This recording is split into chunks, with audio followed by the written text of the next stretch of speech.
In the last few months, the mood at the American Federal Reserves must have been tense. For the last century or so, the American dollar has stood as the world's global currency. However, the recent activities of several countries from different parts of the world are threatening to change this status quo.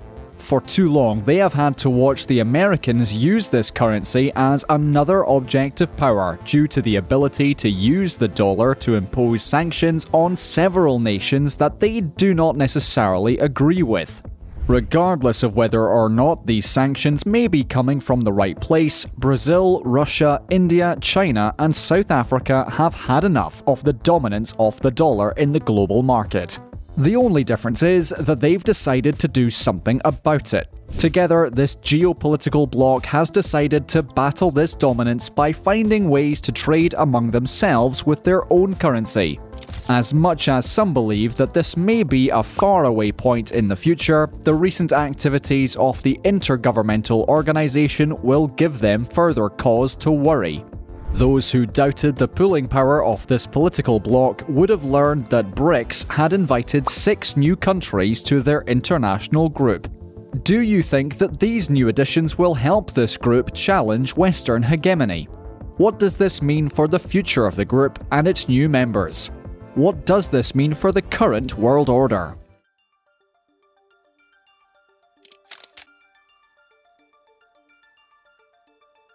Before we can look into why Saudi Arabia and others are joining BRICS, we must understand why these countries are taking so many steps to undermine the dollar. After all, the dollar has been relevant in the global market ever since the Bretton Woods Conference of 1944, which created the International Monetary Fund, and the International Bank for Reconstruction and Development, which eventually became the World Bank we know today.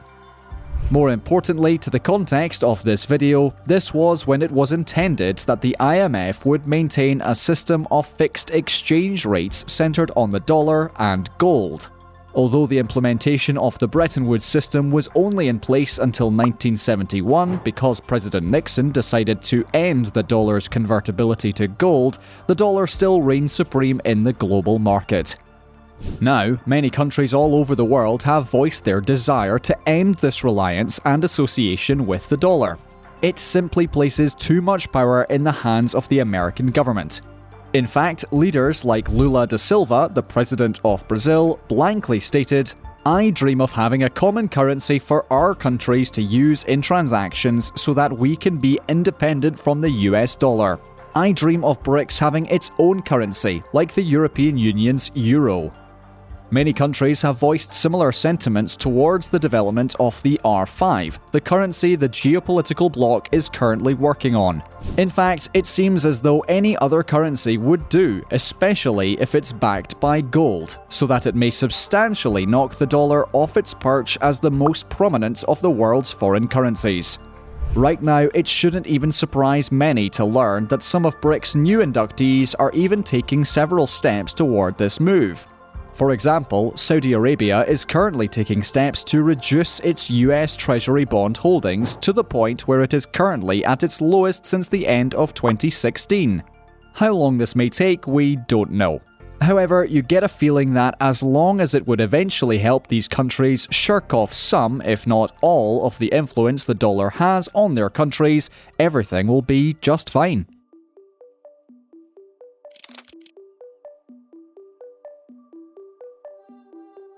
For those hoping for the achievement of this freedom from the dollar, their hopes would have been highly boosted after they heard that 6 countries have been invited to join the geopolitical bloc.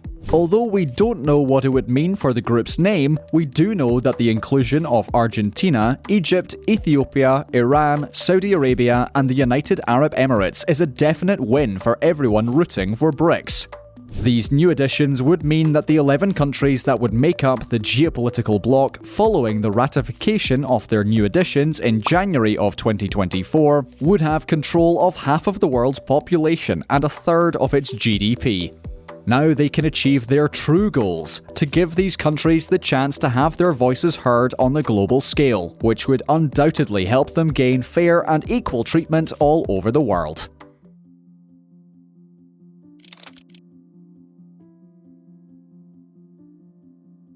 Already, members are reaping the fruits of this amplified union. For example, China has entered into a highly lucrative deal with Saudi Arabia after the oil-rich nation commissioned the construction of a nuclear power plant in Saudi Arabia. Aside from that, China has also entered into a $2.7 billion deal with Iran to complete an airport expansion project to China. As great as these deals are on their own, what is especially interesting about these deals, especially the one with Iran, is that they will not be transacting in the dollar. For now, they will be trading in their local currencies, or in a sort of barter system with their valuable commodities. Perhaps now you can understand why the American government should be sweating, if they aren't already. These moves seem to be on purpose because Xi Jinping, the Chinese president, has come out to say that they will not be hindering the progress of other countries just so that they can remain on top, a sly dig to no country in particular. Wink wink. No, they do not want to be like the US, who ignore the needs of the developing countries around them. Instead, China has shown their intention to improve things through the Belt and Road Initiative, or BRI, a movement that over 150 nations have joined over the years, so that they can develop their infrastructure. This is perhaps why 40 or more countries attempted to sign up with BRICS this summer. However, as we now know, only 6 of them were accepted into this initiative to change the world. Let's see how they plan to contribute to this international organization.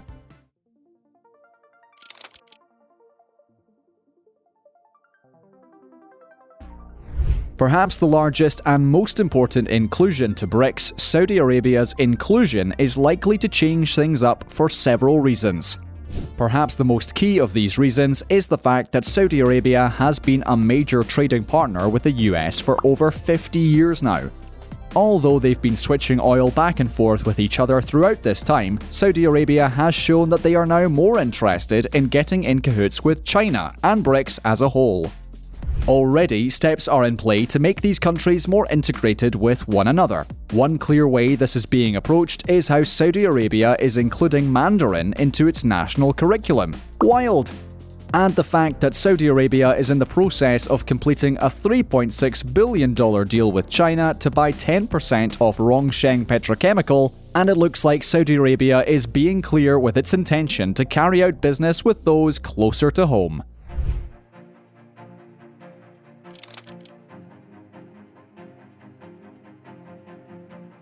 The United Arab Emirates have also shown their intention to carry out business with BRICS. Another prominent oil-producing nation, just like Saudi Arabia, the UAE seems to be another perfect fit for BRICS because they're also capable of carrying out their bit financially.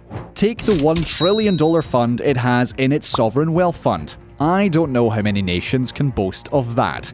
Well, no doubt such a financial stronghold would be beneficial for BRICS, especially as this is new capital for them. Perhaps some of it would get into BRICS' new development bank, which has been put in place so that it can help fund various projects in BRICS member nations. As much as BRICS may be gaining financially, the UAE is gaining something that may even be more valuable from this alliance: diversification. Considering that the UAE has managed to develop close ties with those abroad, you can't help but think that they're in the mood to make friends with those close to home, just like the Saudis. With any luck, both parties will achieve their goals.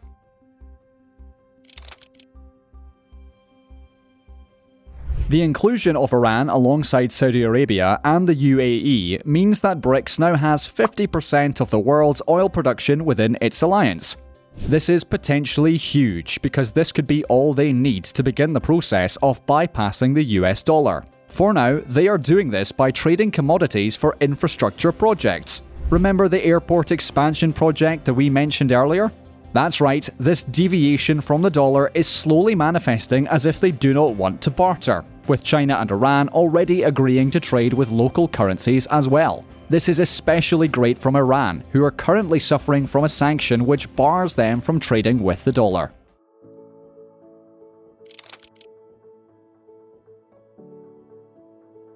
The second South American nation in this geopolitical group, Argentina, is hoping that its inclusion into BRICS would salvage what it has left of its unfortunately weak economy.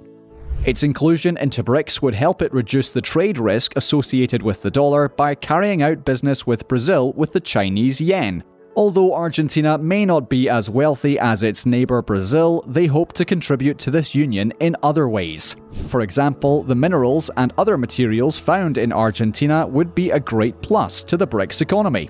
Hopefully, this association will help Argentina's economy wake up from its deep malaise. We head over to Africa, where Egypt and Ethiopia have become members of the BRICS geopolitical bloc. With most African countries already involved with the Chinese Belt and Road Initiative, it makes complete sense that China and BRICS would be interested in adding more African countries to the group. Eager to gain a voice in its future, you can understand why these countries would also be interested in reaping the rewards of this association. Already, China has shared its intention to allocate some of its resources to some African countries this summer in order to facilitate Africa's industrialization, the development of its agriculture, and the education of a good number of the continent's youth in vocational schools. Furthermore, this is a direct move by Ethiopia and Egypt to shirk off the pressure of the dollar from its shoulders. The dollar and its high interest rates has presented a huge problem to the African nations, so the ability to pay China, India, and Russia in their respective local currencies has given Egypt and Ethiopia a break from the dollar. As you can see, the moves are already being made, as these countries are agreeing to trade with each other without the use of the dollar. Couple this with the fact that this group is also using this association to mend international conflicts as well, and this might mean that the future will have an interesting look if BRICS succeeds with their goals. China and India have taken steps to mend their territorial conflicts, while Egypt and Ethiopia have decided to resume peace talks in order to settle their conflict due to a dam built on the Blue Nile River. It must be said that although there are doubters, things are looking good for the future of this new and improved group. Already they have surpassed the G7 when it comes to GDP growth, and with any luck, they can achieve much more. Only time will tell. For now, we must wait and see what happens after January 2024. This brings our video to an end. Do you think they can actually develop their own currency? How long do you think this group will last? Please tell us what you think in the comment section. Remember to like and subscribe as well. Until next time, goodbye.